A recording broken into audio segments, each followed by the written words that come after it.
Okay, so welcome to the final part, which is part 4, where I do some technical analysis on a variety of different contracts.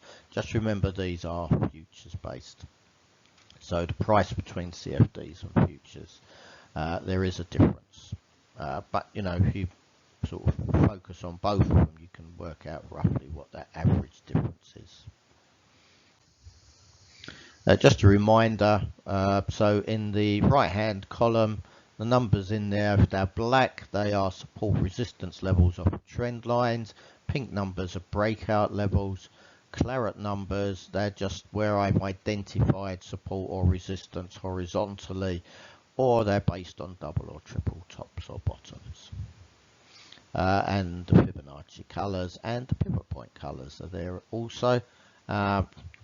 I don't think I've added any Fibonacci. I did loads last week, so just refer back to those because they'll still be in play.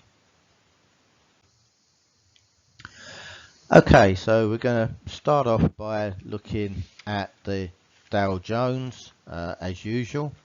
Now, you know, Powell certainly had the markets moving last week, especially on Friday with his speech, and you know. You probably would have felt that stocks came off last week, but they pretty much sort of flat on the week. It's just that they had some big moves during the week. So on the Dow on the daily, I've got resistance at 35,220. I've got support at 34,056, 33,794, and 33,123. Which I've got as a breakout level. Now, what I've done just this week, I'm not going to do it all the time, but I've added in a couple of other charts, you know, because everyone loves candlesticks, and I use them for my analysis, obviously. But I just want to show you a couple of other things while we're going through. Now, this is the Fibonacci on the daily, but you can use it on any time frame, to be honest with you. Now, I don't use it for analysis. All I use it for is sentiment in the market. And, you know, it's very clean, it's very clear, and it's very consistent. So, you know, just take a look at it.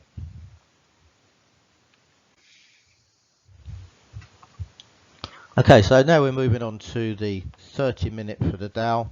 I've got resistance at 34,514, 34,480. I've got support at 34,310 and 33,997. So, you know, you've got a little bit of an uptrend on the 30-minute, but again, you know, there's so much coming out this week that expect some big moves, especially because the traders, all the traders, aren't going to be back for another week or two yet. So moving on to the S&P, I've got resistance at 44.86 and 44.79, with support at 43.49, 41.12 and 40.51. On the 30-minute, I've got resistance at 44.29 and I've got support at 43.99.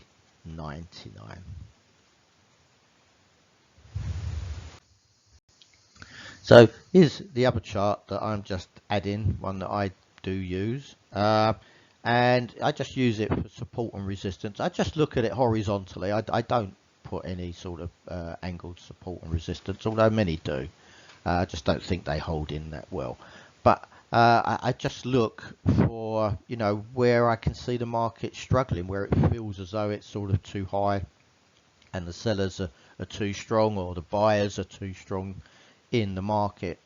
And, you know, if you look at that, then we've got that 44.28 level where, you know, it struggled to get through.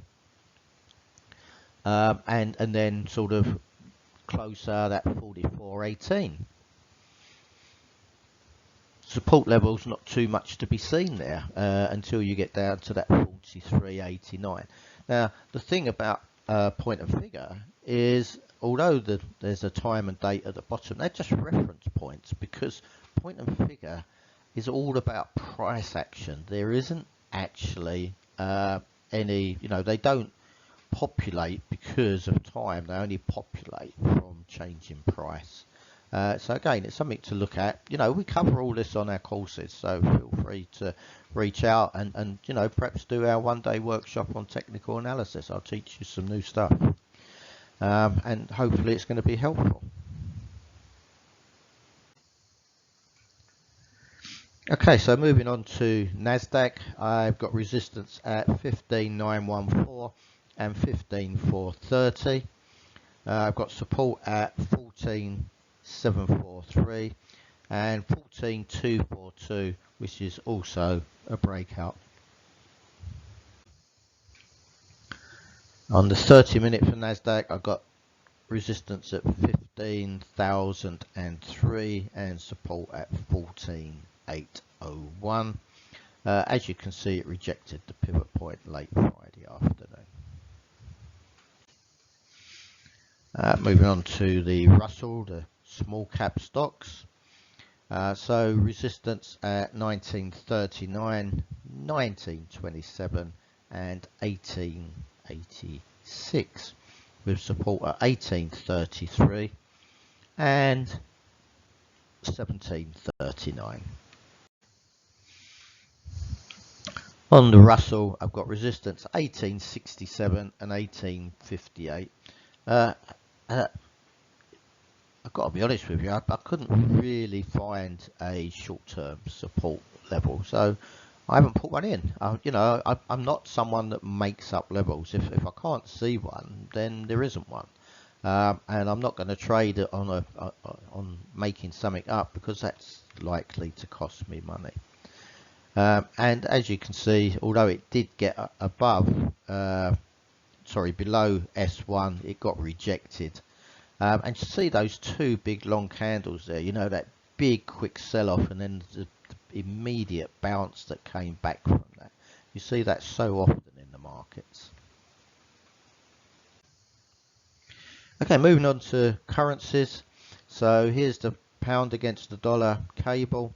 The dollar did roar back last week, so they came under pressure. So it got resistance at 131.48. but also at 128.01, with support at 125.51, 122.05 and 119.14. Just remember, you can always take screenshots or pictures with your phone just to sort of keep these as reminders if you want them. On the 30-minute, I got resistance at 126.25, 126.06. Now, sort of probably opening balance level for me is that 125.82. That line is just going, the market closed just below that, but whether it can stay there, we'll have to wait and see. But again, it's the pound versus the dollar.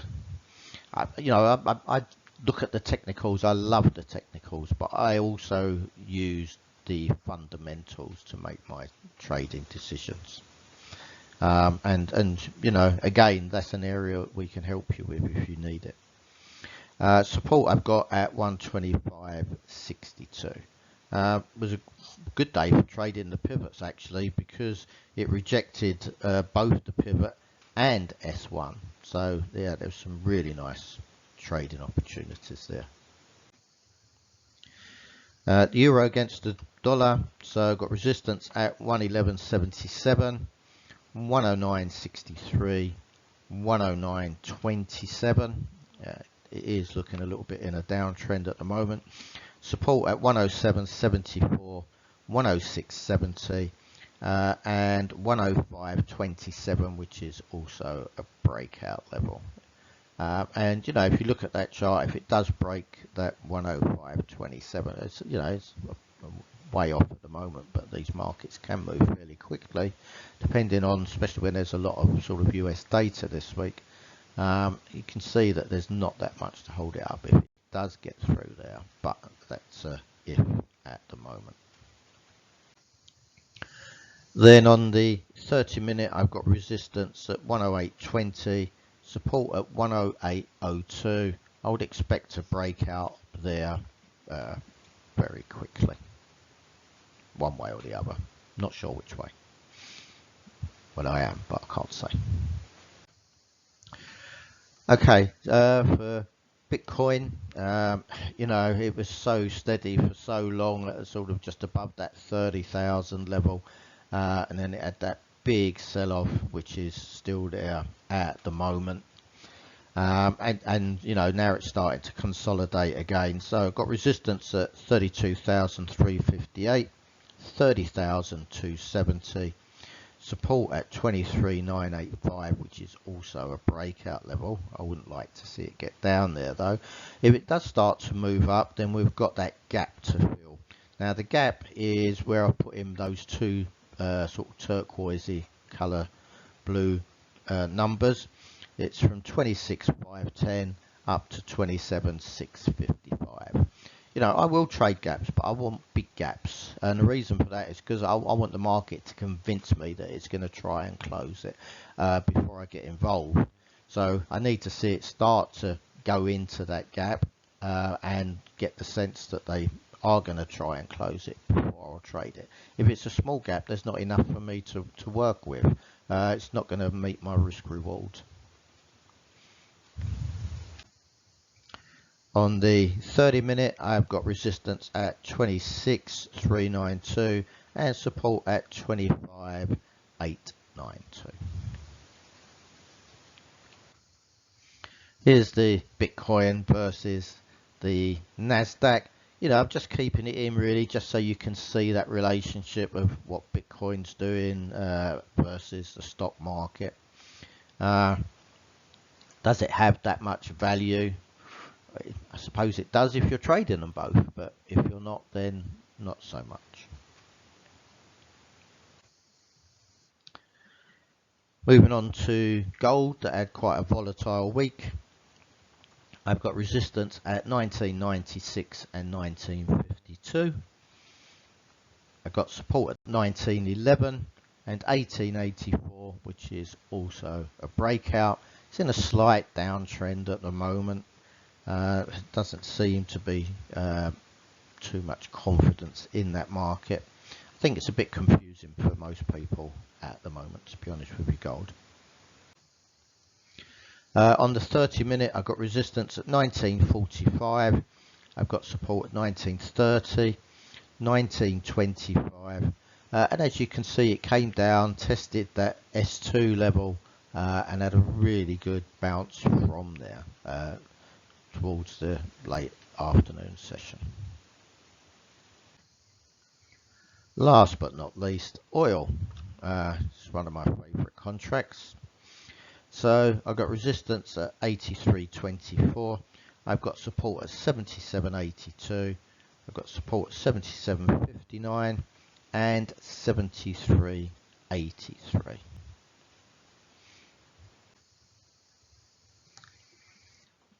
On the 30-minute, I've got resistance 80.50, 80.35 with support at 78.06.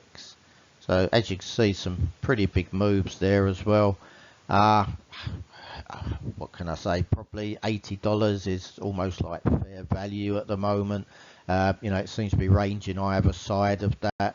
It's going to depend on data and expectations to where that goes next, and possibly a little bit on the dollar as well. So I hope you've enjoyed this analysis. Just going to finish it off with a reminder of our services. We provide daily newsletters that include global news, my views, and you know, if you want fresh chart levels each day, we can provide them, but they are a subscription service. And if you want to either learn to trade or you want to improve your trading, then we've got a whole variety of one-day workshops. We've got our one-week courses, and of course our comprehensive masterclasses. It depends what level you're at to what you're going to need. We're always happy to have a call with you. to discuss that first. And a couple of those courses do include a free trading challenge. Now, if you are already trading but you're struggling to get to that next level, then I can help you. I'll go through with what you're doing with you, try and identify what's holding you back, make some suggestions, and then we see where it goes from there. We do consult to companies for their FX and commodity exposure to help them, and obviously that's been very volatile over the last 2-3 years.